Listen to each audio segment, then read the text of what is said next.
This video is brought to you by Nebula and CuriosityStream. I have wanted to be a professional musician since I was about 15 years old, and not just in a casual way. I have been obsessed. At first, I wanted to be a drummer. In my last year of high school, I took 2 spares so I could come home to practice during my 3-hour lunch. When I got home, I practiced for a couple hours more until it was time for dinner. And I did this every single day. 5 hours minimum, sometimes up to 8. And then I got into electronic music. I started a band, got a synth and an MPC 1000, and those pretty much replaced the role that the drums used to play in my life. Then I toured across Canada when I was 19, and shortly after moved from my small Midwestern hometown to Montreal so I could pursue my music career. But when I got to Montreal, I was pretty lost. I didn't really know how to start a music career. I did get into the DIY scene a little bit, and that was pretty fun, except for the paralyzing sense of inadequacy that I felt in comparison to the cool and successful musicians around me. And playing a DIY show every once in a while is not exactly a career. I wish it could be. Then some other stuff happened. I went to university, changed genders, and now I'm here with basically the same problem that I had when I was 19. What was that problem exactly? Well, if I want to be a professional musician, I will have to sell my music to people. And if I want to sell my music to people, I will have to make music that people will want to buy. So I've been asking myself a bunch of questions. How does the need to sell music affect what it can be? And does making aesthetic choices to satisfy a large audience affect music's authenticity? And what does authenticity really mean? But most importantly, will I need to sell out in order to realize my dream? Luckily, I have an epic guest to help me grapple with all these big questions. Saunier from Deerhoof is one of my favorite musicians of all time, and he's someone whose music I listened to a lot back when I was drumming every day in high school. Greg has long been an outspoken advocate for better working conditions in the music industry, so I was extremely excited when he agreed to talk to me. Most musicians are not going to strike it rich, but they would like to not die. So I'd like to see more discussion of how you go from dying to not dying, instead of how you go from not dying to a millionaire.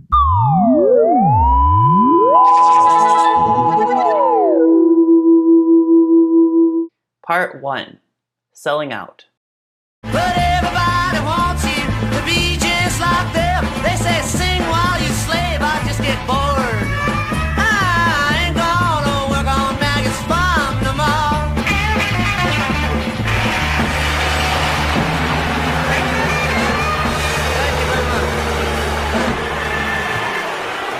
The Electric Dylan controversy might be the peak sellout moment. If you don't know what happened, basically he played some folk songs on electric guitar and people got very upset. Bob Dylan was a bastard in the second half. He just changed altogether.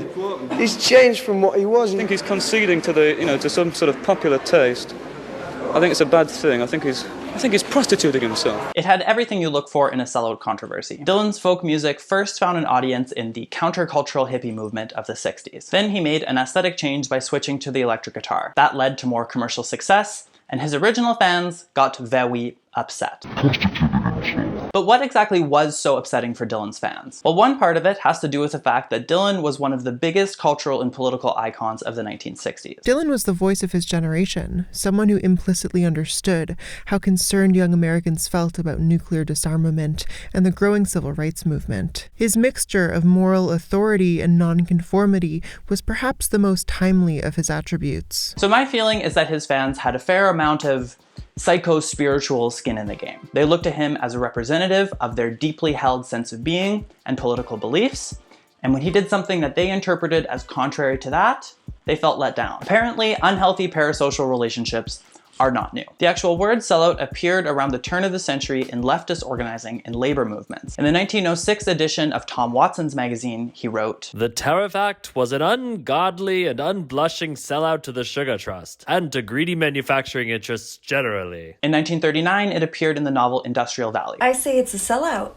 These sons of bitchin' union leaders, they ain't no better than the bosses. In the 1950s, people started calling each other sellouts in the music industry. Successful black jazz musicians were often accused of pandering to a white audience. But the term sellout really had its moment along with alternative rock and alternative rock adjacent genres of the 80s and 90s. Back then, everyone and their fucking dog was being called a sellout. Metallica? Sellouts. Herbie Hancock? Sellouts. Nirvana? Definitely sellouts, who thought that other bands, like Pearl Jam, were actually the sellouts. Tchaikovsky was even called a sellout. Even in death, the shame was unavoidable.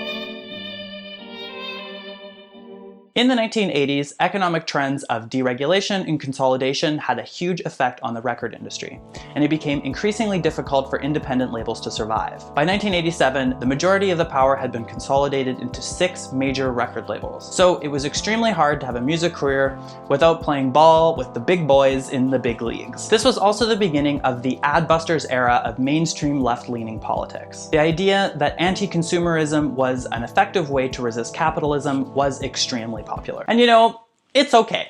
It's okay to be wrong. You miss 100% of the shots you don't take. For every swoosh, there must be some bricks. I'm more of a collective solutions for systemic problems kind of gal myself. And I'm not at all surprised that alt-rock and alt-rock adjacent music fans of the 80s were into anti-consumerism. Back then, there was more hope. You know, you could still like buy a house and stuff. So as the music industry changed, pressure on musicians to make aesthetic choices that appealed to wider and wider audiences increased. But at the same time, fans wanted their idols to reflect their anti-consumptive ideals. And given the obvious incompatibility between these two forces, everyone was a sellout. And then this happened. A wildly popular website called Napster has changed the landscape for pop music fans who download music on the internet. Downloading music files isn't new, but using the web to share music files among thousands of other fans for free is not only new, it is controversial. This was the beginning of fundamental changes to the record industry. In 2000, when that show was recorded, CDs were sold for $13 billion in the US, making up 90% of the market. 10 years later, CDs made up less than 50% of the market, which itself had been cut by nearly in half. Over the following 10 years, paid subscription services like Apple Music and Spotify have made up a lot of the lost revenues. But for an individual artist, it has become practically impossible to make a living off of selling your music. Spotify pays artists between 0.4 and 0.6 cents a stream. So only the top 0.4% of all the artists on the platform make even $50,000 a year. Only the top 0.2% make $100,000. And that is, of course, before expenses. The term sellout has more or less died along with these changes. You practically have to win the lottery in order to make a living selling your music anymore, so it would be pretty harsh to call someone a sellout. But at the same time, a lot of the same cultural forces that make the idea of selling out possible still exist. And plenty of people still have music careers. Often musicians will have to have multiple sources of income and rely more on touring and merch sales. It is still the case that if you want to sell your art, you have to make at least some aesthetic choices that appeal to a large group of people. And that comes with a whole clusterfuck of problems and questions. The classical idea of selling out is basically that money fundamentally corrupts art, that making aesthetic choices that appeal to large groups of people necessarily undermine the authenticity of art. So is there any truth to that at all? Is it possible to make art that is 100% authentic under capitalism? Well, to answer that question, we'll have to be able to figure out what makes a piece of work authentic in the first place. Part 2. Authenticity. So, tell me your thoughts on this crazy little project of ours. First, I think it's a great book. Florida and orchid poaching, Indians, it's great sprawling New Yorker stuff, and I'd want to remain true to that. Charlie Kaufman made this film adaptation about his own struggle to adapt The Orchid Thief for the screen. Nicolas Cage plays Kaufman himself, who is determined to make his adaptation not a Hollywood thing. I just don't want to ruin it by making it a Hollywood thing. Throughout the course of the film, we watch Charlie struggle while his twin brother Donald, also played by Nicolas Cage, picks up screenwriting as a hobby. And Donald doesn't struggle.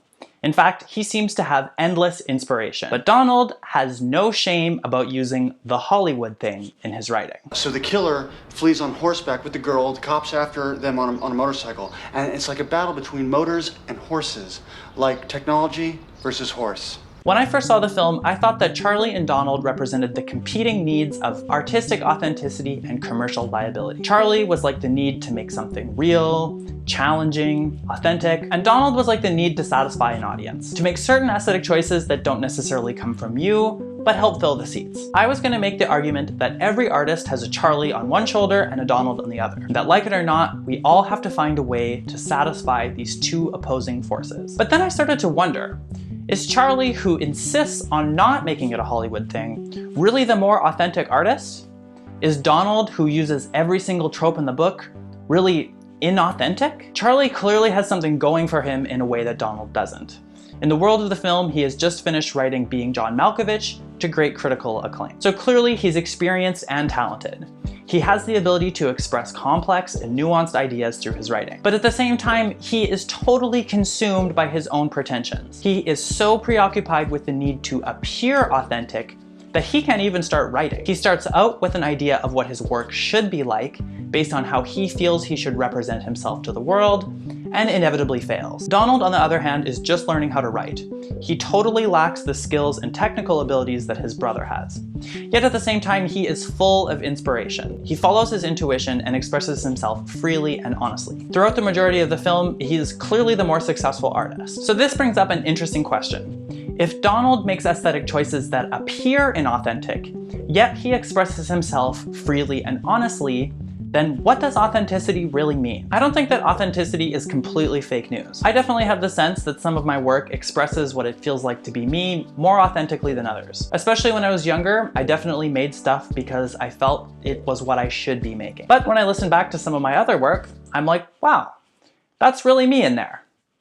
How depressing. But just like with Charlie and Donald, it's not obvious to an outside viewer or listener which is which. Because the fact of the matter is, there's no way of knowing what an artist's true feelings or intention about their own work are. So I would say that there is such a thing as authenticity, but that style tells us absolutely nothing about the authenticity of the work. It is 1000% possible to use every single trope in the book and still make something that expresses the deepest contents of your soul. It's equally possible to write something that is totally unconventional and unique, and is completely devoid of any real artistic risk and intention. At the end of the day, authenticity is about the artist's relationship with their work. And for artists, I think authenticity really does matter. Part of the reason why I feel so compelled to become a professional musician is because I want to share the contents of my soul with other people through my music, which I know is kind of perverse, but we don't get to choose the cards we're dealt, okay? But as a listener, I just don't think it matters that much. I think that it's likely that in a lot of cases, when an artist expresses themselves authentically, it's easier to connect with their work. But at the end of the day, this exercise of trying to determine whether a work is authentic serves no one. For a listener, what matters is your experience of the work. Does it give you pleasure? Does it challenge you? Does it excite you? Then great. If it doesn't, just listen to something else. Part 3. Art for sale.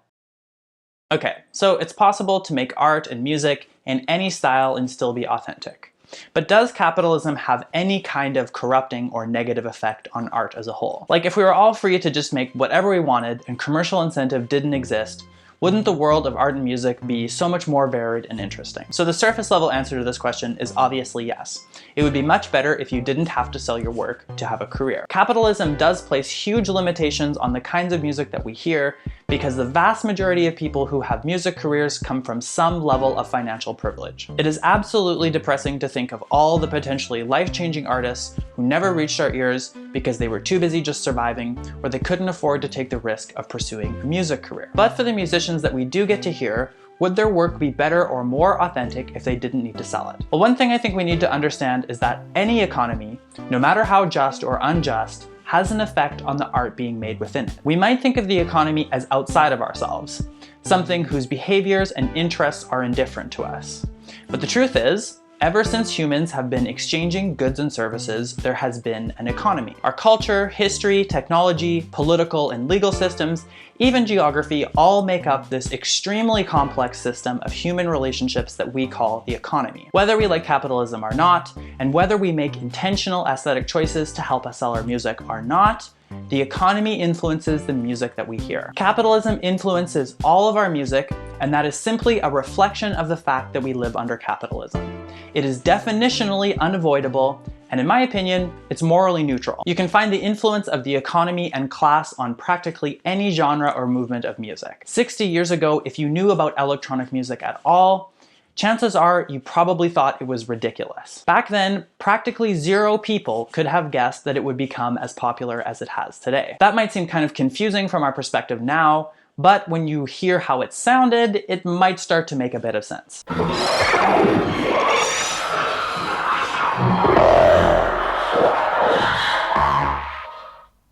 But why did electronic music sound like that? Why was there no electronic pop music being made in the 1960s? Well, back then, synthesizers were so expensive that only the biggest universities and national broadcasting centers could afford them. Even if you lived in a rich country like Germany, the UK, or France, chances are nearly 100% that there was only one electronic music studio in the entire country. And this means that the people who made electronic music had to have a ton of academic training and be approved of by these massive institutions. So in the 60s, the people that made electronic music, like Stockhausen and Schaffer, were music academics. And the music that they made reflected their aesthetic and intellectual priorities, which shockingly was not making pop music. It wasn't until Wendy Carlos came along that anyone seriously considered the possibility of electronic music in the mainstream. If you want the whole story, check out my video on her, but the short version is she made an album called Switched on Bach. It went platinum and inspired pop superstars like the Beatles and Stevie Wonder to experiment with synthesizers. So in the 70s, synthesizers entered the popular consciousness and started to get a bit sexier. But even then, it was only the super successful musicians signed to major labels that could afford them. And that is definitely something you can hear in the kinds of electronic music that was popular in the 70s.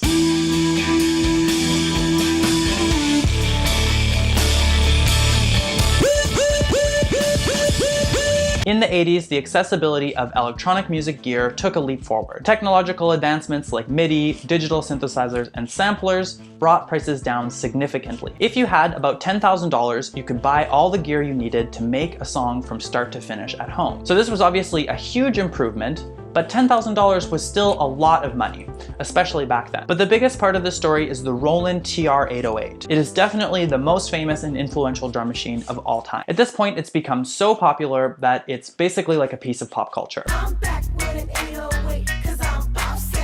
Got my heart beating like an 808. When I hear them 808 drums, it's got The 808 completely failed when it was first released. Back then, people expected more realistic drum sounds in their drum machines, and the 808 definitely didn't have that. 3 years later, it was discontinued, and then it started to show up in pawn shops for super cheap. Later that decade, the 808 was discovered by Derek May and Juan Atkins, who, basically invented techno. So here's the deal. In the 60s, electronic music was extremely inaccessible, and it sounded like this. Then in the 70s, rich pop stars started making it, and it sounded like this. Then in the late 80s, when 808s started showing up in pawn shops, it sounded like this.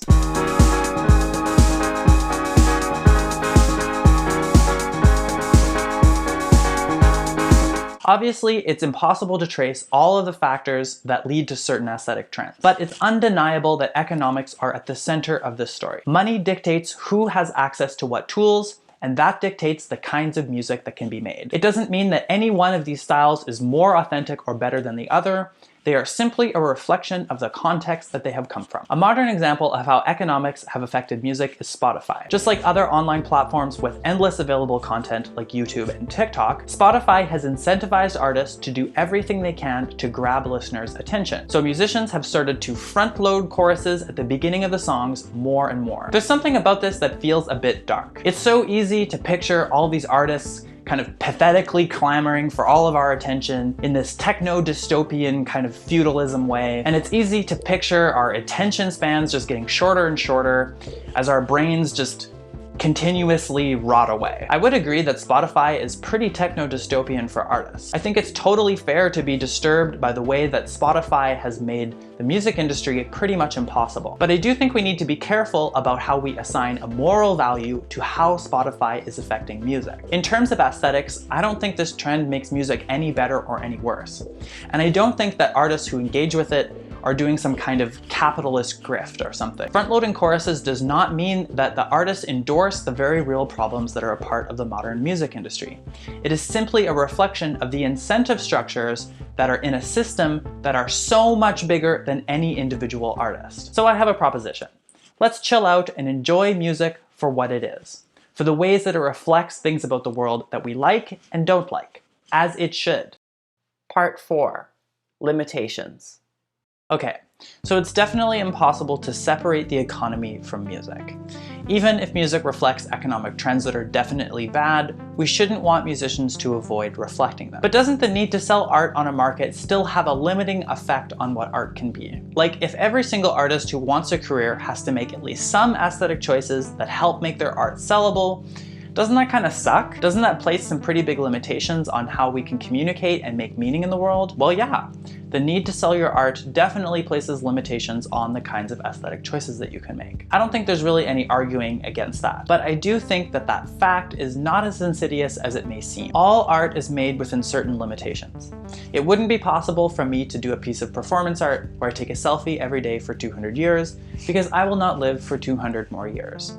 And that's fine. Does it mean that it would be impossible for me to express the underlying feelings and ideas that I would be in that piece? Well, I don't really think so. I guess if it felt absolutely essential to take a selfie every day for 200 years, then that would be disappointing. But I don't really think that's how making art works. I don't think that trying to remove as many limitations as possible is a productive or useful goal for any artist. It's really more about being able to think about your limitations in a creative and interesting way. Like in the 808s and techno example from earlier, it was the financial limitations themselves that made the entire genre come into existence. Juan Atkins and Derek May were forced to come up with something totally different because they didn't have access to the same tools that the wealthier musicians did. I'm not trying to aestheticize being poor here. My point is that limitations are like the lifeblood of creativity. So yes, musicians under capitalism do need to use certain conventions in order to be able to sell our music. But within those limitations, there are universes and universes of possibilities. It's not any less possible to express the deepest, most profound feelings and the most complex and nuanced ideas and still make some aesthetic choices that please large groups of people. Obviously, what makes an idea profound is subjective, but there are plenty of examples of art that use this limitation as one of its driving forces. Consider The Wire, one of the most popular and influential TV shows of all time. On the surface, the show is like a police procedural. It has everything that you could ask for in a crime drama. It has a troubled genius cop, a rogue hero who plays by his own rules, and a supervillain. The first episode I watched, I was like, what the fuck, is this like NCIS? But I found The Wire so profound that I continue to think about its themes and characters years after watching it. The show systematically takes apart America's various failing and corrupt institutions over its 5 seasons. It shows us how the police department, the dock workers unions, the political and school systems, and the press all work together to keep the balance of power as it is. I don't think that the popular tropes in The Wire are contrary to its deeper message, or that the show would necessarily be better if it didn't have to work within those limitations. In fact, I think those tropes are a super important part of the experience of watching the show. They make it into a story instead of a political soapbox, and they make the show more engaging and fun. Popular tropes are popular because they make people entertained and happy.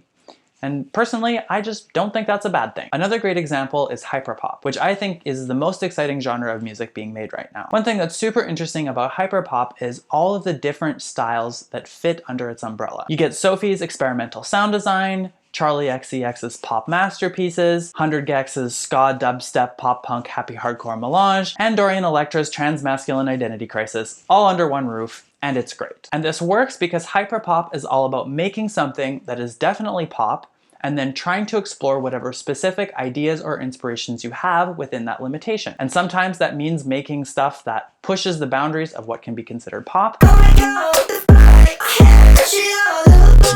And other times it means making songs that end up on the radio. I find this idea so compelling because it shows that there are so many different ways that you can make music that pleases large groups of people. And I think making music that prioritizes enjoyment is amazing. The world is pretty messed up right now, as you know. I think we live in a moment where connecting with people, making people happy, giving people a break is extremely important. I don't want to overestimate the power that music has to improve people's lives. Because first we need things like housing, healthcare, money, and the world to not be on fire. I'm not trying to say that you shouldn't make experimental music or that pop music is like more woke than other genres, but I think that pop music has an incredible power to connect all kinds of different people, and I think that's something that we should celebrate and feel encouraged to move towards. Because this whole idea of selling out is all about feeling superior to the masses because you listen to some kind of music that is more real or more authentic. But the truth is, we are the masses. And that's great. I get that seeing yourself as outside of that can give you a sense of meaning and make you feel better about yourself. But factually, it's just wrong. And I think that seeing people as smart and cool and generally good will probably make you happier. And at the very least, it will definitely make you less of an asshole. Part 5. Pleasure. All of the thoughts and ideas that I've shared in this video are the result of years of self-reflection and discovery. So I wanted to tell a little personal story to help put it all into context. My background is in 20th century classical, early electronic music, and academic music in general. I spent a good part of my early 20s obsessing over people like Stockhausen, Steve Reich, Webern, Messiaen, etc. I studied electroacoustics, which is a super formal experimental electronic music program. And a part of me really felt at home and thrived in that environment. I've been absolutely fascinated with how music works since I was a teenager, so I was like a freaky little sponge trying to absorb absolutely everything I could while I was there. And the academic setting gave me a structure to channel my super intense drive to develop my skills as a musician. So that was great. But at the same time, I was miserable as hell. I was so serious and wrapped up so tight like a little knot. At that time, I was majorly invested in the idea that there was some music that was real and smart and authentic, and there was other music that wasn't. And then in around 2018, my life started to really turn around. There were a lot of different factors that were involved, but in general, I just started to open up. I started dating, going to parties, making new friends, all these things that were super difficult and uncomfortable for me to do before. And while all this was happening, I discovered pop music. At first, it was like Sophie, Frank Ocean, and Rosalia. I definitely didn't take top 40 seriously yet, but we've all got to start somewhere. For me, this embrace of pop music really signified a huge change in my life of beginning to learn how to orient myself towards pleasure. I started just doing things because they made me happy, without needing some kind of complex justification for why it had value or for what it said about me. It felt so good to just say, fuck it. I want to sing and dance along with this song and get it stuck in my head just because it makes me feel good. And as I've already said, I think this is one of the things that pop music is best at. One of the main points that I want to make in this video is that we all deserve permission to just enjoy what we enjoy. Pop music or anything else shouldn't have to be a guilty pleasure. And I know in the post-Christian world, we have a long and wonderful history of guilt, so I don't think we should expect it to just vanish right away. But I do think that there's a lot of power in moving towards pleasure for pleasure's sake. Life is short, complicated, and difficult, among other things, but I don't see any reason why we need to make something as wonderful as art and music any more complicated than it has to be. Part 6. Greg Saunier interview. If you don't know who he is already, Greg Saunier and his band Deerhoof have been extremely influential on DIY music and music in general for nearly 3 decades. And he's been a great advocate for better working conditions in the music industry. I'm absolutely stoked that I got the opportunity to get his perspective on what it means to sell your art. And I got some pretty great life advice from him too. Hi, Greg. How's it going? It's good. It's good. How are you? I'm good. Just give me 2 seconds. Where do you live? I live in Montreal. Oh, okay, cool. Conducting this interview in the wrong language, apparently. Then. I remember your French skills from the last show. That was pretty funny. Oh, no. I thought it was good. You said something like, I speak French well, I just speak it slowly. Yeah, but then let's just stick to English. No, the interview would go way too slowly if we spoke in French. Yeah, it would all be completely accurate, but very slow. Yeah, so I feel like your music career has really come at a very interesting time. The funny thing about 1994 was selling out was a huge topic in the years immediately preceding 1994. From 89 to 94, selling out was what everybody in underground music talked about. Selling out to the man meant getting on a major label. Also at that time meant getting your music in an ad. That was selling out, okay? Right. No, but everybody was like, oh my God, the stigma of having your music in an ad, in pre-94 was huge. I'm curious about how that shift happened so quickly and whether there was open discussion about this amongst bands. I mean, it is amazing how it happened so quickly, and I remember it vividly living in San Francisco. Deerhoof had our first rehearsal the day Kurt Cobain committed suicide. We had our rehearsal and then our friend came over and said, "Did you hear?" I was like, "What?" I mean, it probably sounds glib or whatever to simplify it down to this, but I actually do think that was the day everything changed. It was so disillusioning for so many millions of people, and whatever dream seemed like it was being artificially propped up was shown to be a lie. The guy was a murderer, and he murdered himself. I think one of the messages of my video is that collective action, rather than squabbling over aesthetics, is what we need to do to sort of challenge these forces. And I wonder if you have any ideas about collective action that can be done that can actually sort of meaningfully affect the sort of material circumstances of the music industry. I think that the idea of squabbling over aesthetics is a really great point, and I think that when you brought up Kurt Cobain calling out Eddie Vedder is a perfect example. They both were sellout. One wrote their songs in A and the other wrote their songs in F or something, and that therefore makes it better. So what selling your music does is allows you to continue making music. What we tend to get in our current era, I feel, is more musicians than ever, whose careers are shorter than ever. Yeah. Because at a certain point, they've spent all their savings and that's it. Right. Now they just have to get a real job. I produce my friends' records all the time. And every time it's the same story. They can't get on a label. So they're like, well, I'll put it out myself and hire a publicist. And then it's like, then they try to say, okay, how much does a publicist cost? Yeah. Oh, $1,000 a month. Yeah. I'm like, well, I don't have $1,000 a month. Where am I going to get $1,000?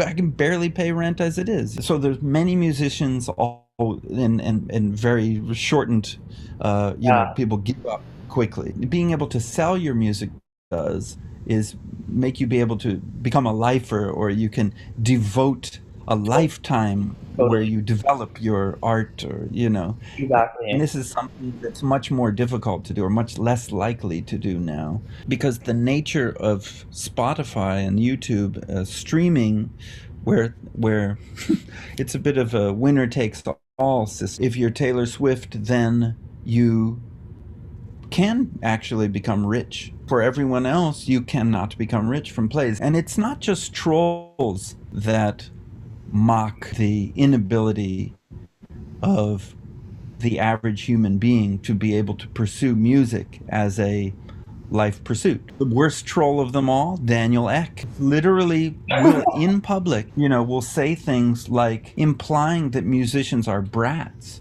for wanting to be paid for their labor, and implying that whatever model those misguided fools are working under is one that he has officially canceled by inventing Spotify. And the new model is that music is not for sale. What's for sale is listeners.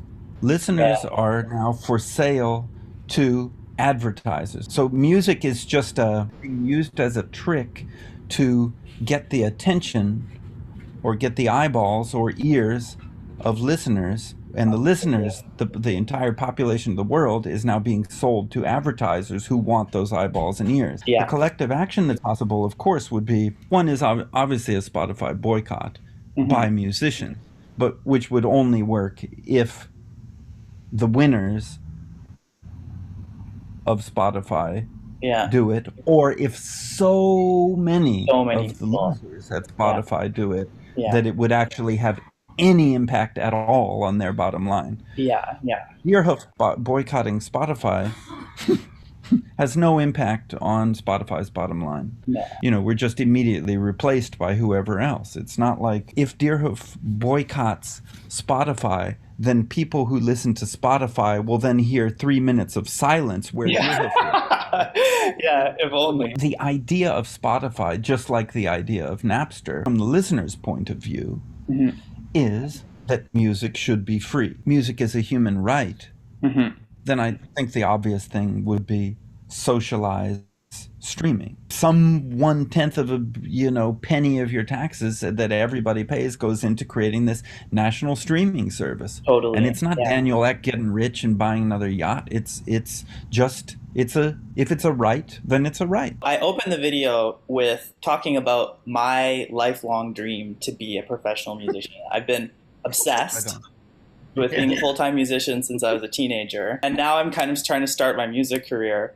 So I wonder if you have any advice for people who are starting out on this journey. I've seen my friends get so crushed and disillusioned and demoralized from the endless search for a label or endless search for a bigger show or for a better publicist or a booking agent. Where you say it's like, well, the label was cool, but the publicist was some deadbeat and didn't do their job, and they didn't call back this magazine or this website or whatever. And if they had, I'd be a millionaire by now. Some of these things might be true. Yeah. But I would just, as much as possible, try not to let it get you down. Basically, try to keep making music, I would also say don't give up. Deerhoof, like we have been over, started in 1994. Yeah. The time when Deerhoof started to not lose money on every single thing that we did, every tour, every record, was 2003.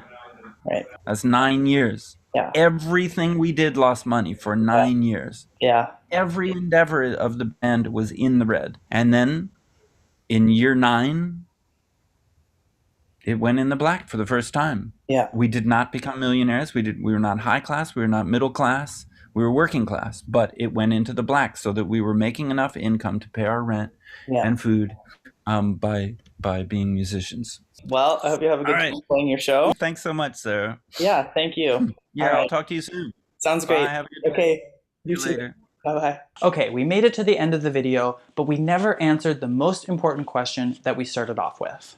Will I need to sell out in order to realize my dream of becoming a professional musician? Well, did you know that you can watch an ad-free version of this video along with the entire hour-long interview that I did with Greg Saunier on Nebula? I'm super proud to be a part of an amazing team of creators there, including Adam Neely, Lindsay Ellis, and Wendover Productions. On Nebula, we don't have to worry about keeping our videos a certain length or getting demonetized like many of my videos do. But the best part of the deal is that you can get Nebula for free when you sign up to CuriosityStream. For a limited time, you get 26% off your annual subscription when you sign up using my code with the link in the description. That's less than $15 a year for both Nebula and CuriosityStream. It does not get better than that, people. At CuriosityStream, you will get access to literally thousands of nonfiction and documentary films. Recently, I watched this fascinating episode of Secrets of the Brain on neuroscience, music, and synesthesia. So click on the link in the description and get Nebula and CuriosityStream for less than $15 a year. It's a great way to help out my channel, and it's the very best deal in streaming.